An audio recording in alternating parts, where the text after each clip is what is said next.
Good evening and welcome to this week's programme. In the news this week, a new mayor has been appointed for the Town Council of Weymouth.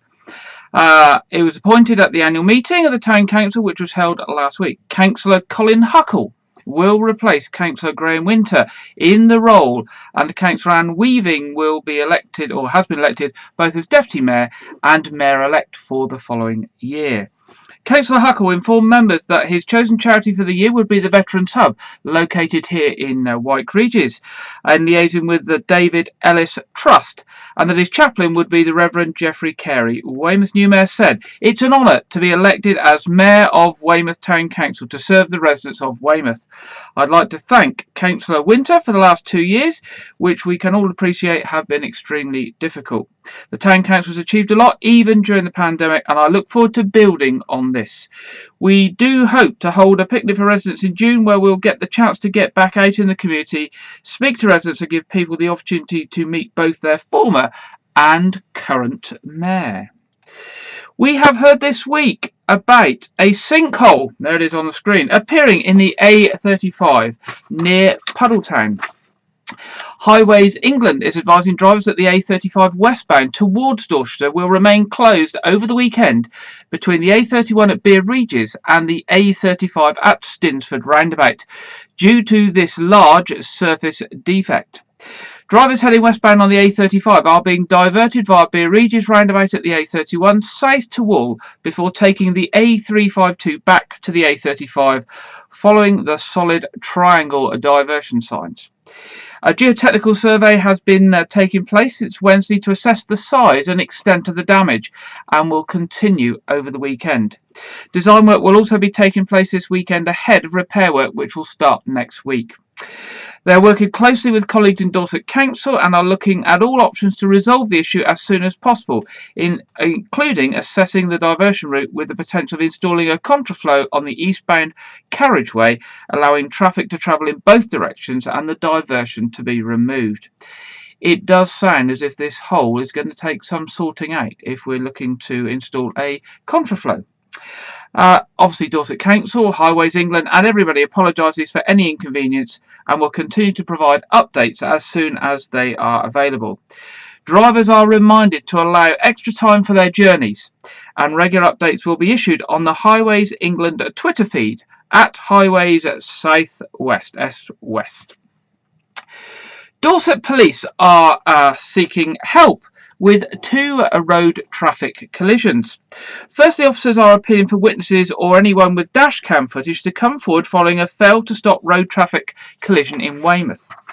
At around 3 p.m. on Saturday the 8th of May, that's last Saturday, a collision occurred on Dorchester Road near to the junction with Lawton Lane, involving a white Volvo single-decker bus and a horse.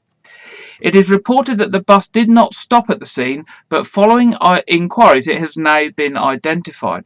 The horse has sustained injuries and is receiving medical treatment. The horse rider, a local woman aged in her 20s, sustained bruising. Police Constable Anne-Marie Lee of Weymouth Police said, "I would ask any motorists who were travelling in the area around the time of the collision to please check their dashcams for any relevant footage. I understand a number of people stopped to help the horse rider, and I would ask them to please get in touch as they may have important information to assist Dorset Police inquiries." On a second incident, police officers are investigating a road traffic collision in Weymouth and again appealing for help. The collision occurred at around 5 p.m. on Sunday the 2nd of May, that's the previous week, near to the Jurassic roundabout on the A354.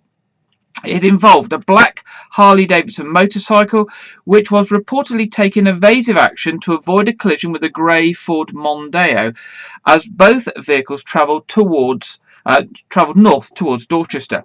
There was no direct contact between the 2 vehicles, but the motorcyclist, a man aged in his 30s, came off his bike and suffered an injury to his wrist. The Ford driver reportedly pulled over a short distance up the road, but subsequently left the scene prior to police arriving. Police Constable Charlie Frost of Weymouth Police said, We have identified the car involved in this incident and are making inquiries to speak to the driver. I'm appealing for any witnesses who may not already have spoken to the police or anyone who may have captured anything relevant on their dashcam footage to please come forward and contact us. Of course, with both of those incidents, if you've got any relevant information or any footage on your car dashcam, please do give Dorset Police a ring on 101. Or if you want to give information anonymously, you can do it via Crime Stoppers on free phone 0800 555 111. That's 0800 555 111 for Crime Stoppers, or 101 for Dorset Police. Local law firm Humphreys Kirk are supporting a forthcoming running event called Run Bournemouth, organised to raise funds for Dorset-based charity Life Education Wessex and Thames Valley. The run is taking place on the 9th and the 10th of October to raise vital funds in support of the Children's Health and Educational Wellbeing charity. Life Education Wessex and Thames Valley delivers health, drug and emotional wellbeing education programme to young people aged from 3 to 13, empowering them with knowledge, skills and self-confidence to make positive, healthy decisions and stay safe. Each year, the charity provides its services to around 80,000 children in schools across the region. Those interested in taking part can choose a race to suit them, either a 5k, a 10k or a half marathon, and they will be supported with training advice and fundraising support through every step of their journey. The course itself, that's the running course, is described as having stunning sea views and breathtaking coastal routes. Running it should be quite an enjoyment if you're into those things. Humphreys Kirk has been a supporter of the excellent work of Life Education Wessex does with young people. As the firm says, it is full of people, both young and not so young, who like to keep fit. And they say this is an excellent way of doing so whilst raising money for a worthy charity. If you want more information on the run or supporting Life Education Wessex and Thames Valley with this, if you go to the following website, you'll find everything you need. It is www.lifeeducationwessex.org.uk/events1. So that's www.lifeeducationwessex.org.uk/events1. The Castletown D-Day Centre in Portland opens for the summer this Wednesday, the 19th of May, with staff and volunteers looking forward to a busy season ahead for the award-winning visitor attraction. The centre delivers an immersive experience, offering young and old a unique chance to discover the important role played by the Portland port during the Allied invasion of northern France on D-Day in June 1944. The exciting family attraction features an authentic recreation of the busy wartime dockyard where thousands of American troops departed for the heavily defended beaches of Nazi-occupied France. Manager John Davis said, Castletown D-Day Centre is a moving tribute not only to the bravery of the thousands of troops who defended our freedom, but also to the people of Weymouth and Portland.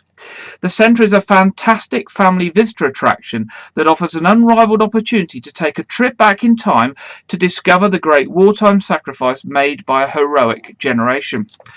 Visitors encounter a wartime harbour scene where men and equipment are being loaded onto a landing ship moored alongside the dock, making ready for its imminent departure for the occupied beaches of Normandy. The centre includes an impressive array of authentic World War II artefacts and vehicles, including a full-size replica Spitfire, a Bofors 40mm gun, and even a restored Sherman tank, plus interactive audiovisual displays, tank tours, and a D-Day bunker. The centre features new and improved displays for 2021, as well as the new addition to the vehicle collection. From the 19th of May, the centre opens on Wednesdays to Sundays from 10:30 to 3:30. It's easy to find. It has a Sherman tank parked outside the Admiralty buildings in Castletown, Portland, with free parking nearby. Visitor information, event news and contact details can be found on the centre's website at www.ddaycentre.com. Nice and easy to remember that one, www.ddaycentre.com. Now, let me just find the picture for this next one because I can't see it on my list. Oh, here it goes. Here we go.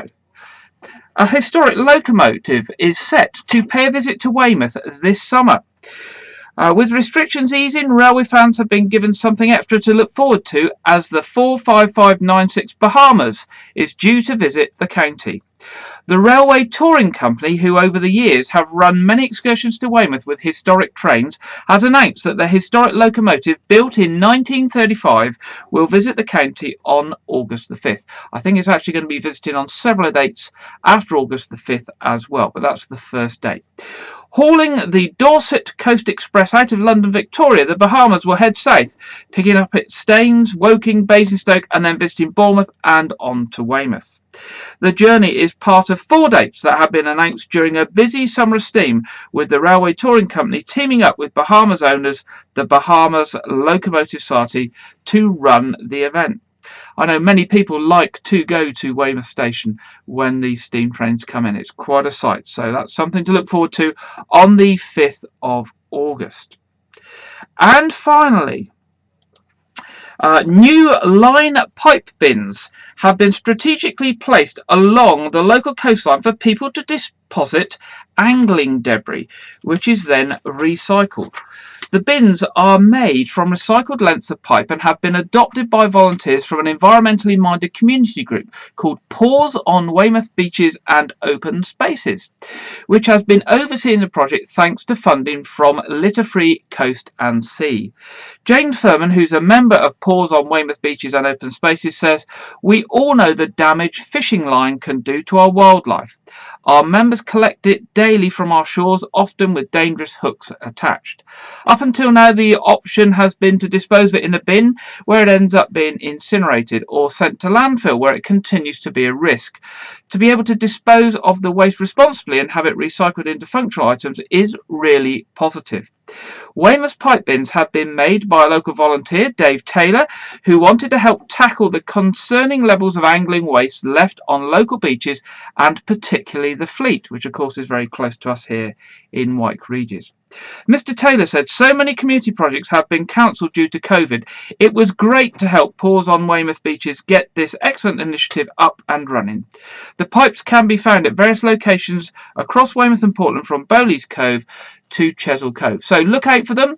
They look like a bit of a black waste pipe that you'd have for your guttering. And basically you can put the line and the hooks in them, and then it's taken away and recycled nice and safely. So a very worthy community project from Pause on Weymouth Beaches and Open Spaces. And we've got something more from them in the What's On section at the end of today's programme. So, moving on to our first main feature this evening.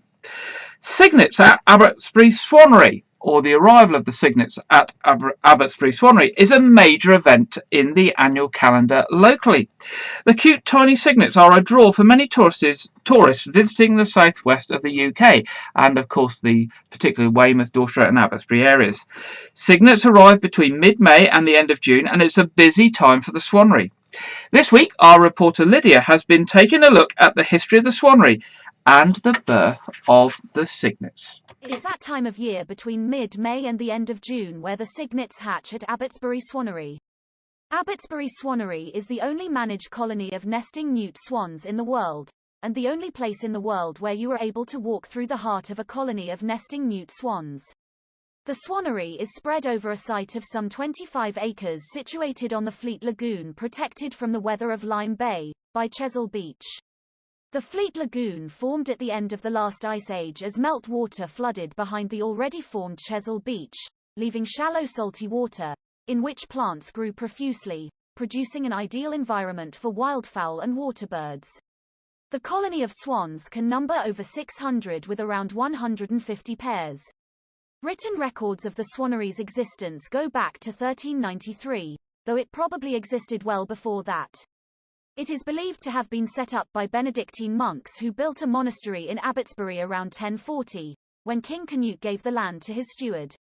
The monks farmed the swans to produce food for their lavish Dorset banquets. St. Peter's Monastery was destroyed in 1539, during the dissolutions of the monasteries by King Henry VIII. Some of the ruins are still visible today around St. Nicholas Church in Albertsbury village.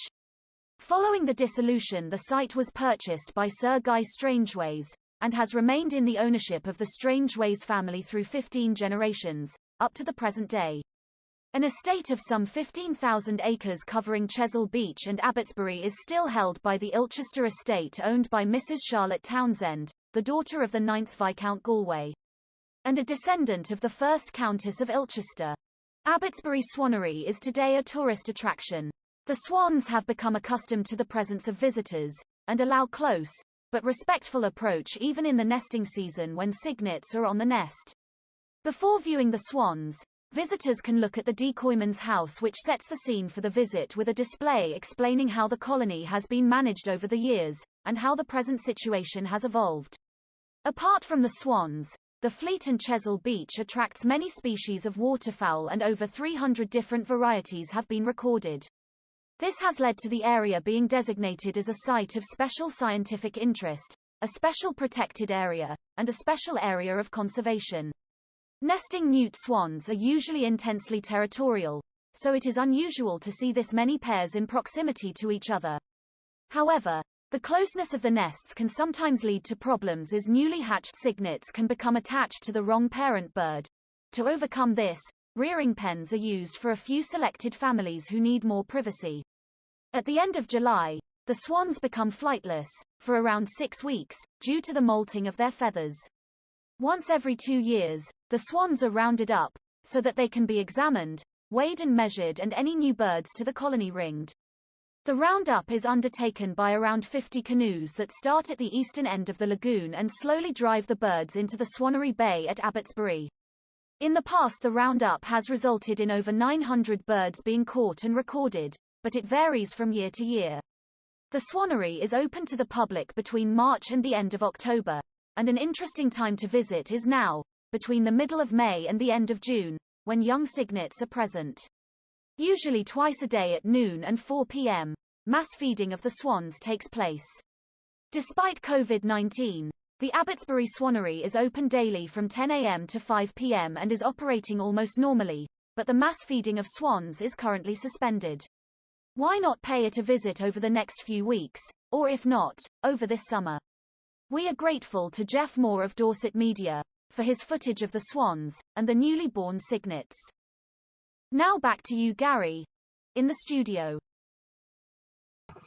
Thank you there, Lydia, and thanks to Lydia and of course Jeff Moore from Dorset Media and the Travel Trunk for his video of the swans and cygnets. Fantastic footage there, as usual, from Jeff. For over 100 years, the Royal British Legion has been a symbol of hope for the armed forces community. They take pride in their heritage, on which they've built the British Legion of today. Today, the organisation is fit for the future and ready to continue its work for another 100 years and beyond. The Royal British Legion has always been supported by a network of volunteers, members, fundraisers and corporate partners who share the passion for bringing people together to support, commemorate and celebrate the armed forces community. As we reflect on their achievements over the last century, we know that we can rely on all of them, plus the support of the wider community in the years ahead. So join us in celebrating the rich history of the Royal British Legion, the difference they've made, and looking forward to the next 100 years. How do you build a legacy, one that creates better futures for those who serve? You have to work tirelessly for it, as the Royal British Legion has done for the past 100 years. It starts with understanding the challenges veterans can face, like those returning from the First World War who were suffering from tuberculosis. There was no medical support for this terrible disease at the time, so we created hospitals where TB could be treated. With understanding comes insight. When a doctor wanted to create a competition for wounded veterans after the Second World War, we saw potential and funded the initiative. The Stoke Mandeville Games was born in 1948. But those wounded ex-serving personnel needed more than sport. That's why we went on to campaign for the Disabled Persons Employment Act. It passed in 1944, helping everyone with a disability to get the support they needed to find work. Legacy isn't built on just one thing. And it doesn't stand still. As the world has changed in the last 100 years, so have the needs of the Armed Forces community.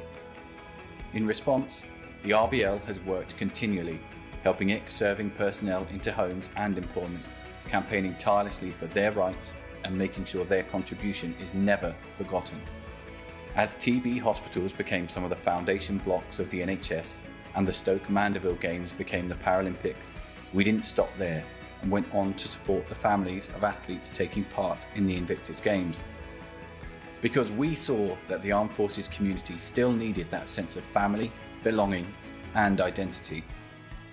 Legacy doesn't dwell on success. It's about looking forward, seeing what is needed and making it happen. You have to keep working for it. Keep sowing the seeds for the generations to come. For 100 years, the Royal British Legion has worked tirelessly to build better futures for the Armed Forces community. Join us for the next 100 years.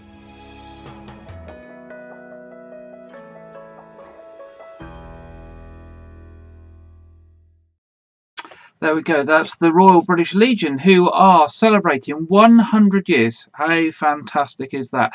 Of course, like many charities, the Royal British Legion has been hit during COVID. And we have been asking throughout the last year for you to remember our local charity and voluntary organisations.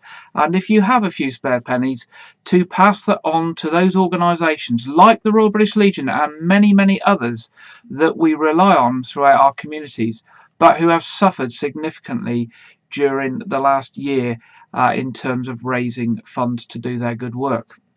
I'm sure we'll be hearing about many more in the weeks ahead. Moving on, this week, talking of another charity now, is Christian Aid Week. Runs from the 10th to the 16th of May. Again, somewhat different this year, when normally you'd have envelopes through your doors and people rattling tins in the streets. It has been different due to COVID-19.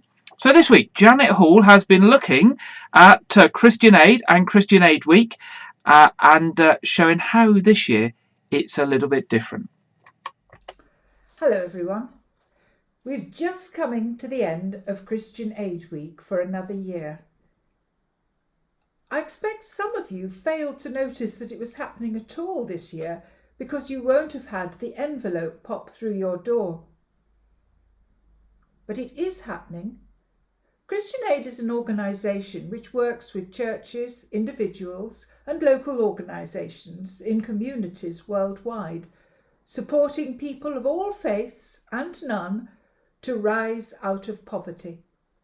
They help people survive disasters, deal with the impact of climate change and find shelter from conflict and have a voice in their communities.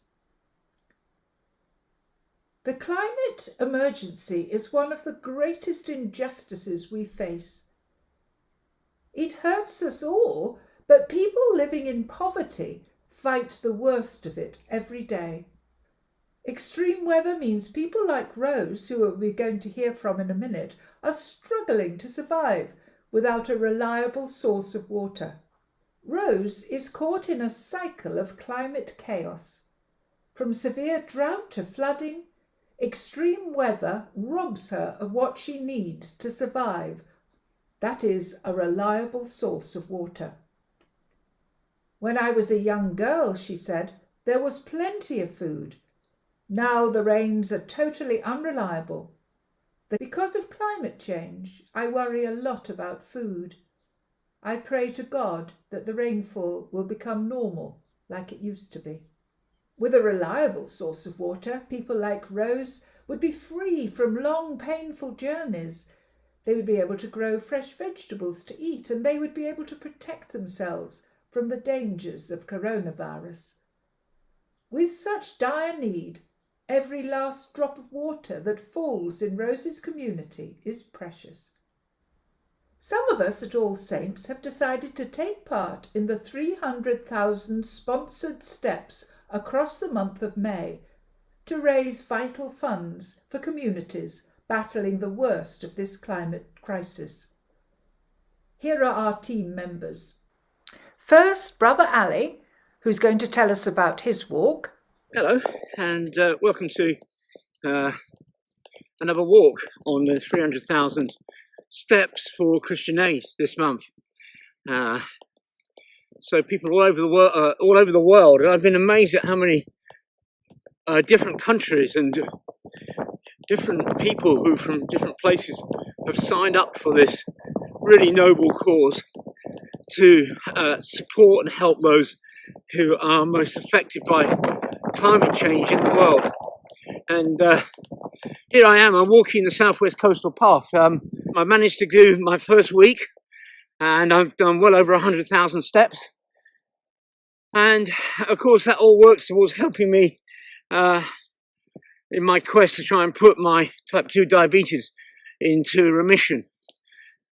So I'm sort of feeling good, and I'm planning to walk the Dorset section of the Southwest Coastal Path when I'm on leave in August, and all good preparation for next year's celebrating my 60 years this year, and a celebration walk and a thanksgiving to God on the Camino de Santiago next year. So here I am in this beautiful chiseled place where once upon a time this would have been an active quarry, where many of our cathedrals and beautiful churches and public buildings have been built out of this rock, which people from here hewn. Anyhow, God bless you, take care, and may the Lord give you his peace. Sorry if I sound a bit out of breath, I'm on an uphill section. Then there's me, of course, and Grace, and Lorraine, and Di, Angela Pierce, and Claire. Our steps challenge clocks in at just under 10,000 steps a day, and you can do the challenge alone, or as some of us are, in groups, supporting each other to reach the goal. Now what we'd like you to do is to sponsor us, please. Go to the All Saints Group Facebook page, click on the link and donate whatever you feel you can afford. Let's try and raise an enormous amount to help people like Rose battle with climate change.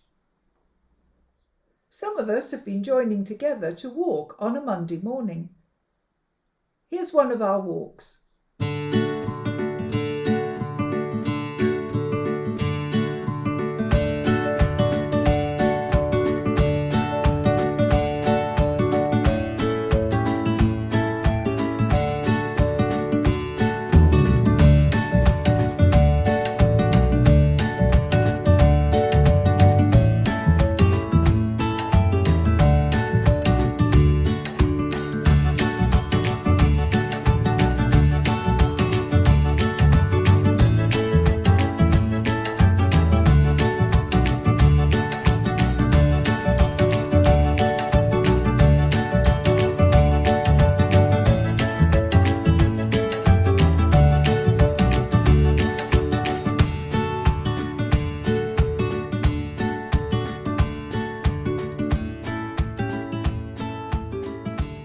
Would like to come and join our walking group, please let me know. Everyone is welcome. Bye for now.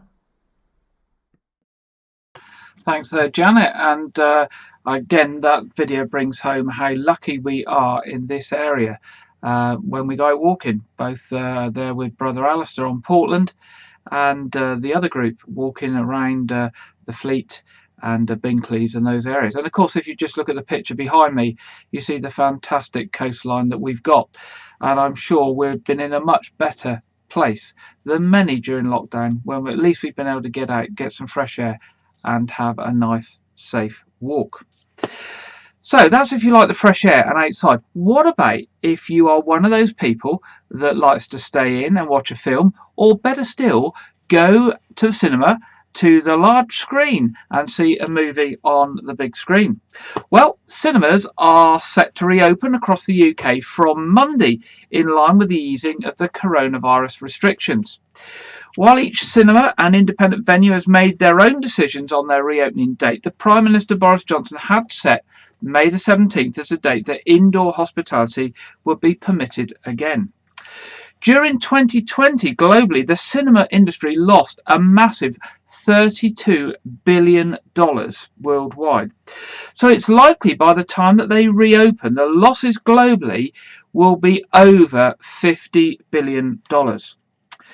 So if you're a large screen fanatic and you fancy going out to watch a movie safely at one of our cinemas and you like a bit of popcorn and that sort of thing, I thought I would just whet your appetite with some of the films that are going to be available at our big screen cinemas in the area from this week when they reopen.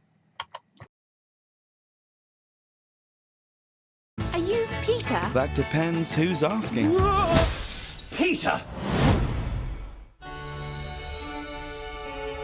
We are gathered here today to join Bee and Thomas in holy matrimony. You're taking this so well. He's a good man. You hated this guy. We've grown very close. Welcoming a new parent, Not that close. a father. Father? Father.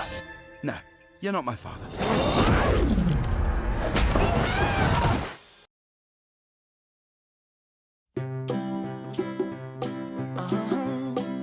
After a lifetime of being the world's most famous enemies, you can count on me like 1, 2, 3.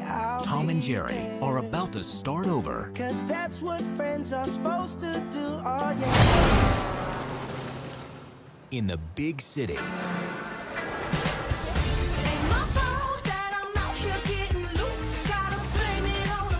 This hotel has been host to 4 presidents, 3 popes, 2 kings, and we're about to host the wedding of the century. Do you think you're qualified to take on this position? I shine under pressure, like a diamond. Or Rihanna. One other thing.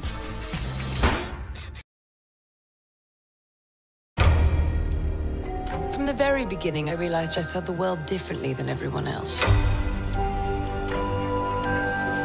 That didn't sit well with some people.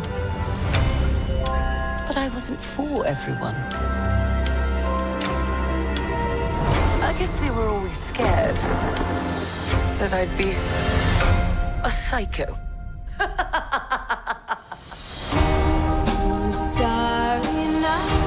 But a new day brings new opportunities.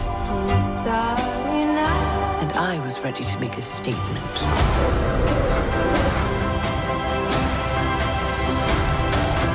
How does the saying go?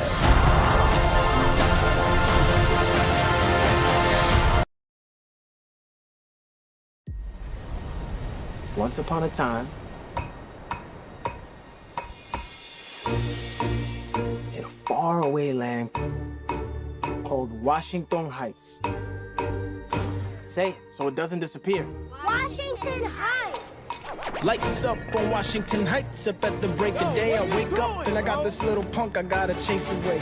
Pop the grate at the crack of dawn, sing while I wipe down the awning. Hey, y'all, good morning. Ice cold piragua, cherry, strawberry, and just for today, I got my mate. It's a story of a block that was disappearing. The genius is back! Yo, here's your chance. Ask her out right now. Hey! There's something on your shirt. Smooth operator, all damn. We all had a sueñito. And when it came to dreams, we had to keep scraping by. Maybe this neighborhood's changing forever. Maybe tonight is our last night together, however. I just want to see the whole world through her eyes. They're talking about kicking out all the dreamers.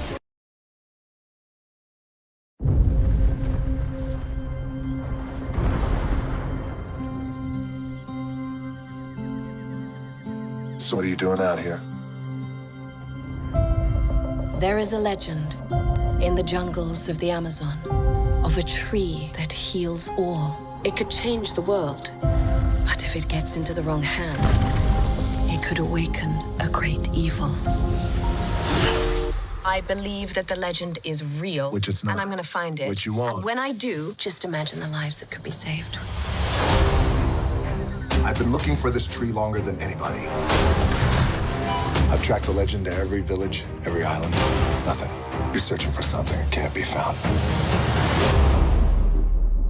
But you've never had the key. Let's do something that's safe. Let's go see some elephants. There are no elephants in the Amazon, and I don't even like elephants. Lady, everybody likes elephants.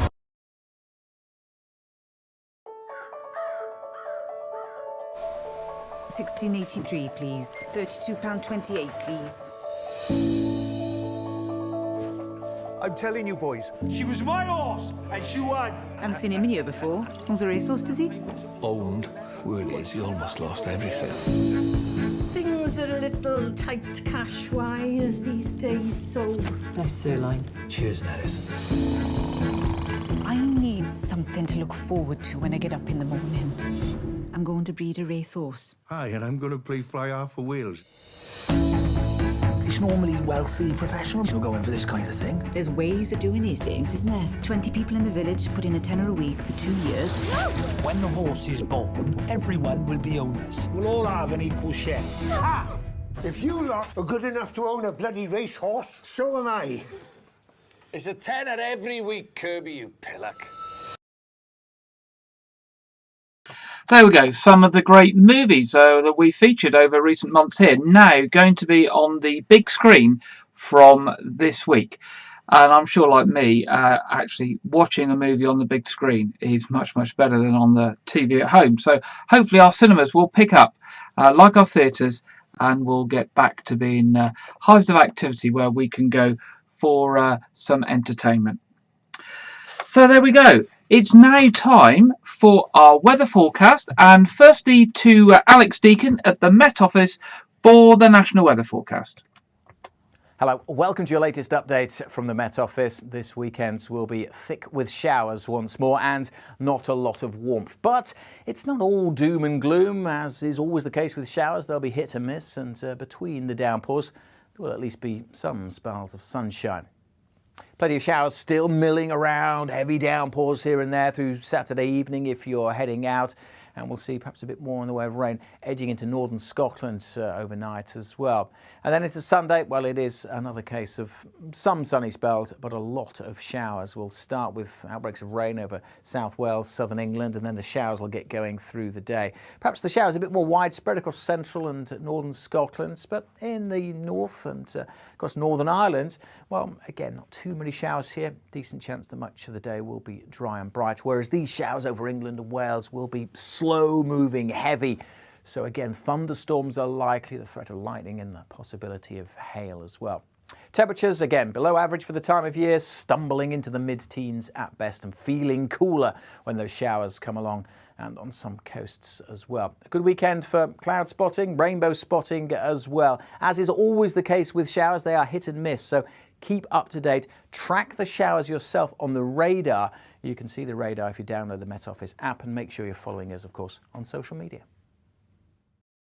Thank you very much, Alex. And as Alex says there, the showers can be a little bit hit and miss. And actually, the more mist they are, the better. And quite often in Weymouth, down here on the coast, we get quite a lot of mist. So when the forecast says rain and sunny spells, we actually do pretty well with the sunny spells. In fact, if I look out the window now, the sun is out now, and it's not too bad out there. So what does the week ahead hold locally for us?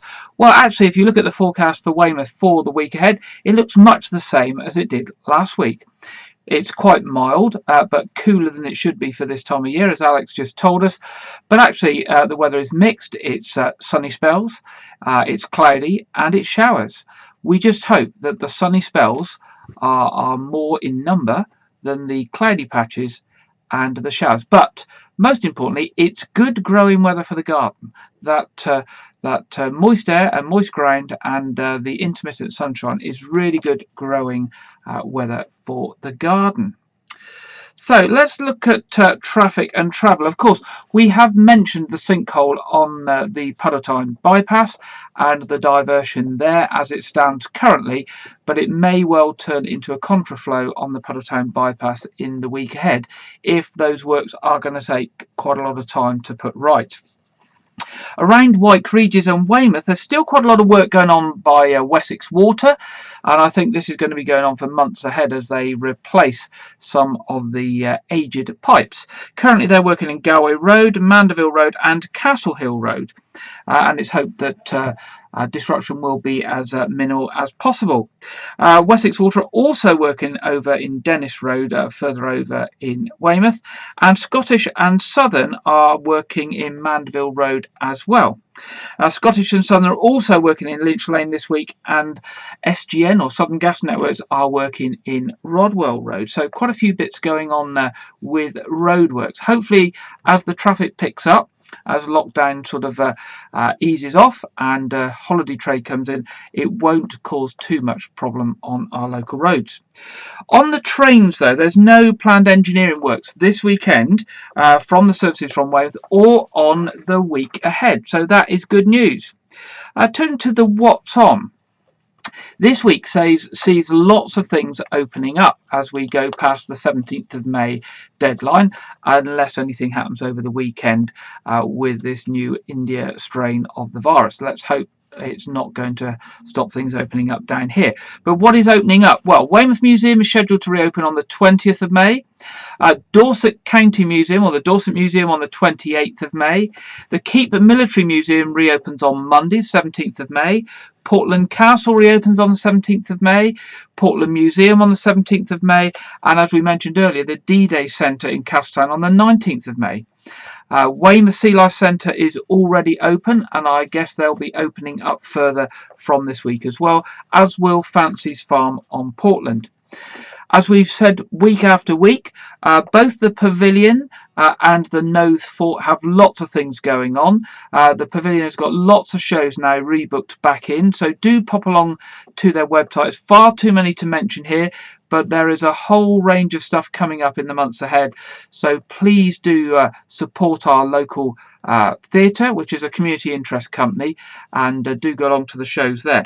And the Noath this weekend, tomorrow's got the remote control tanks there, and they are taking part in Dorset Arts Week from the 22nd of May to the 6th of June. And of course, over half-term week, the 31st of May to the 6th of June, they've got their long-awaited Mission to Save the Noath Fort that we've mentioned several times already. We mentioned also at the start Paws on Weymouth Beaches and Open Spaces, and they are taking part in the Great British Beach Clean on the 22nd of May. I think that's next Saturday. And they're going to meet at the Ferrybridge pub, if it's still there. It's been demolished at the moment. Hopefully it will still be there.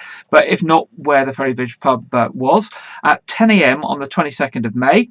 They're going to split up into groups, some going to Smallmouth, some going to Ham Beach, some to Ferrybridge, and some up the Fleet to Pirates Cove. And the idea is they're going to help clean up the beaches for a few hours. And then at 12:30, they're going to meet at White Smugglers for tea and coffee and refreshments. They can supply pickers and sacks. Please bring your own gloves. Gloves will be very important with this. And, of course, bear in mind that the ground may be mucky and wet, so good footwear is required. It's a good social event as well as doing a very important task for the local community in removing rubbish and things like fishing line and broken bottles and things from our seashores. Do look up Paws on Weymouth Beach's Facebook page for more information on that. Of course, if you've got any events coming up, any shows you're putting on, any fundraising activities, or anything else you'd like to share with the people of White Regis and Weymouth and beyond, do drop us an email at news@whiteregistv. We would love to hear from you and share your event or your activity with the wider community. We now move on to our film section for this week. We've covered some films in brief, but we're now going to talk about a new film that is being released this week. Our film this week is Those Who Want Me Dead. Doesn't sound too exciting, does it? But yes, it's an action-packed film. Those Who Want Me Dead is distributed by Warner Brothers Pictures. Hannah Faber, who is played by Angelina Jolie, is a smoke jumper. I guess you're wondering what a smoke jumper is. Well, this is a wildland firefighter. They're called a smoke jumper because often they are dispatched from an aeroplane and parachute into an area of wildfire to deal with it. Well, Angelina Jolie as Hannah Faber is struggling after 3 young boys were killed in a forest fire that she failed to prevent. She is now posted to a fire lookout tower in the middle of a forest. Meanwhile, Owen Castley, a forensic accountant, learns about the death of his boss and his family in an apparent gas explosion. They were actually murdered by brothers and assassins Jack and Patrick Blackwell. Believing he is next to be targeted, he goes on the run with his son Connor to seek a refuge with his brother-in-law Ethan Sawyer, a deputy sheriff and Hannah's ex-boyfriend. They are ambushed by the Blackwells, who force them off the road and down a cliff by shooting at them. As Owen dies, he gives Connor evidence against the Blackwells' employer, mob boss Arthur Phillip, and tells him to escape before being shot to death. Ethan discovers Owen's car wreck. Meanwhile, Hannah stumbles upon Connor while out on patrol. Connor accompanies Hannah back to the tower to contact help. The Blackwells were instructed by Arthur to hunt Connor down and kill him. In order to distract the police, they use flares to start a forest fire. And so the story goes on. It's an action-packed movie. It's called Those Who Want Me Dead. It's released by Warner Brothers this week on the 17th of May. And here it is. Why'd they put you in a fire tower? Well, I'm just lucky, I guess.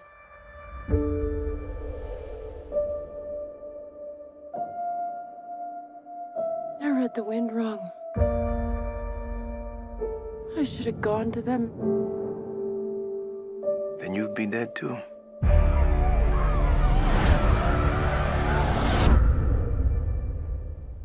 That's our job.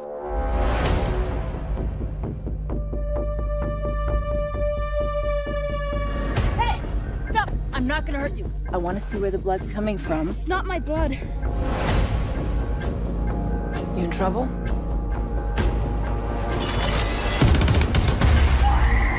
Anyone else in trouble?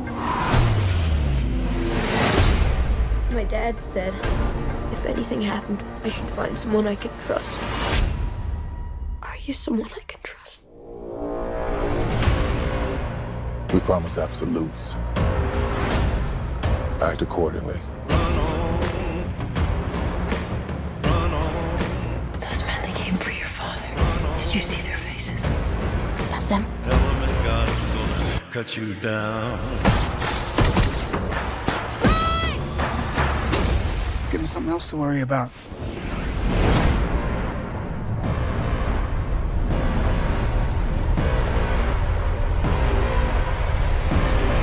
You can run on for a long time. Listen. Run on for a long time. You're gonna run. Run on for a long time. And you're gonna keep running. Sooner or later, gonna cut you down.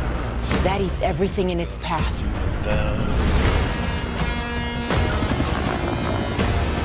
You really want to die for this kid?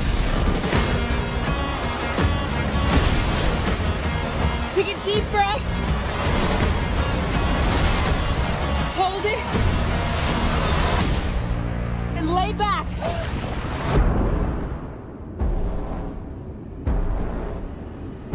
What happens next? You're looking right in the eye. Tell him that God's gonna cut you down. Tell him that God's gonna cut you down. There we go. That's the movie Those Who Wish Me Dead that comes out this week from Warner Brothers Pictures. As I said, action-packed movie. Certainly one of those that you'd like to see on the big screen.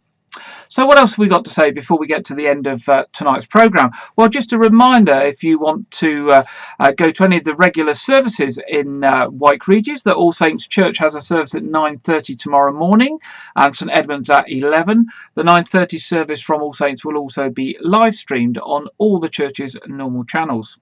Don't forget, this evening at 7:30, in just under 3/4 of an hour, our usual Saturday night quiz programme is on, which all are welcome to join. It's free.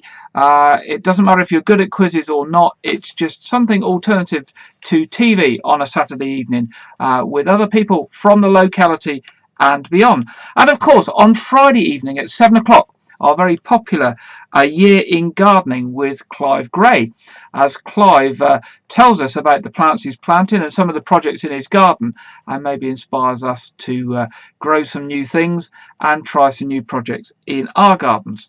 And of course, if you like to listen to local news, please remember our other community feeds within the Weymouth and South Dorset area. You've got Keep 106 Radio that's available on normal radio and on the internet. You've got Air 107.2 also on the FM and on the internet. And you've got Chesil Radio based on the internet only. So do support those, all run by volunteers, all run for the community to keep you up to date with things happening in the locality. The last thing to say is that it is somebody's birthday today. It's John and Christine Masters' granddaughter's birthday. I think she's out in Abu Dhabi. I don't know her name. I tried to find out her name and I was hoping I would find it out before the start of the programme. But if you are listening all the way out there, we wish you a very, very happy birthday. That's John and Christine Masters from White Regis, granddaughter, all the way over there in somewhere nice and hot and sunny. So a very happy birthday to you. And that remains for me to say. I look forward to being with you again 6 o'clock next Saturday for your local news station. And say, any stories or any news for us, do drop us an email at news@whiteregis.tv. Good night.